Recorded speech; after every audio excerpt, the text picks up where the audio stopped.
Assalamualaikum warahmatullahi wabarakatuh. Selamat siang Bapak dosen dan rekan-rekan sekalian. Saya Nur Rahmatillah, NIM 2023 7.8.1.00209 dari program studi Perbankan Syariah. Pada kesempatan ini saya akan mempresentasikan topik yang sangat relevan di era sekarang ini, yaitu peran audit internal dalam mencegah fraud di era digital, yang mencakup aspek pengendalian, deteksi, dan pencegahan kecurangan dalam organisasi. Di era digital saat ini, fraud atau kecurangan menjadi ancaman yang semakin serius bagi organisasi. Fraud sendiri didefinisikan sebagai tindakan kecurangan yang dilakukan secara sengaja untuk memperoleh keuntungan pribadi dengan merugikan pihak lain. Berdasarkan data dari ACVE, rata-rata organisasi kehilangan sekitar 5% pendapatannya setiap tahun akibat fraud. Yang lebih mengkhawatirkan, terjadi peningkatan fraud digital sebesar 37% pasca transformasi digital, dan rata-rata fraud baru terdeteksi setelah berlangsung selama 18 bulan. Fakta ini menunjukkan betapa pentingnya sistem pencegahan yang kuat dan efektif. Audit internal memiliki peran strategis yang sangat krusial dalam mencegah fraud. Yang pertama, auditor internal bertugas mengevaluasi efektivitas sistem pengendalian internal secara menyeluruh dan berkala guna melindungi aset organisasi. Yang kedua, auditor memverifikasi bahwa setiap transaksi telah melalui produser yang benar dan mendapatkan otorisasi dari pihak yang berwenang. Yang ketiga, auditor melakukan monitoring aktif terhadap sistem informasi untuk mendeteksi aktivitas yang mencurigakan atau tidak wajar. Ketiga peran ini saling melengkapi dan membentuk pertahanan berlapis terhadap potensi fraud.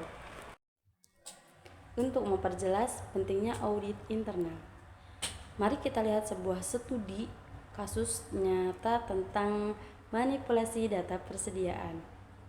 Dalam kasus ini, seorang pegawai yang memiliki akses penuh ke sistem berhasil memanipulasi data stok dan menyembunyikan kehilangan barang, sehingga laporan keuangan perusahaan menjadi tidak akurat. Akar masalahnya adalah tidak adanya pembatasan akses dan pemisahan tugas. Pegawai tersebut bisa mengubah data secara bebas tanpa pengawasan. Dampaknya sangat serius: kerugian finansial, laporan yang tidak dapat dipercaya, hingga turunnya kepercayaan para pemangku kepentingan. Kasus ini mengajarkan kita bahwa audit internal yang efektif dapat mendeteksi dan mencegah kecurangan seperti ini sejak dini. Berdasarkan analisis tersebut, terdapat 5 langkah pencegahan fraud yang dapat diterapkan. Pertama, pemisahan tugas. Agar tidak ada satu individu pun yang mengendalikan seluruh aspek transaksi keuangan secara sendiri. Yang kedua, kontrol akses sistem berbasis peran atau role based access control disertai autentikasi berlapis. Yang ketiga, audit berkala, baik yang terjadwal maupun mendadak, terhadap laporan keuangan dan sistem informasi.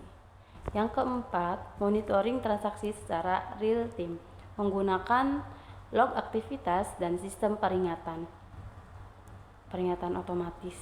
Yang kelima, edukasi etika kerja kepada seluruh karyawan tentang pentingnya integritas dan konsekuensi hukum dari tindakan fraud. Sebagai kesimpulan, audit internal yang efektif memegang peranan yang sangat vital dalam menjaga kesehatan organisasi. Audit internal tidak hanya meminimalkan risiko fraud, tetapi juga meningkatkan keandalan laporan keuangan, menjaga kepercayaan para pemangku kepentingan seperti investor, pemerintah, dan publik, serta harus terus beradaptasi dengan perkembangan teknologi dan ancaman siber yang semakin kompleks. Dengan kata lain, audit internal yang efektif adalah fondasi dari organisasi yang terpercaya. Demikian presentasi yang dapat saya sampaikan.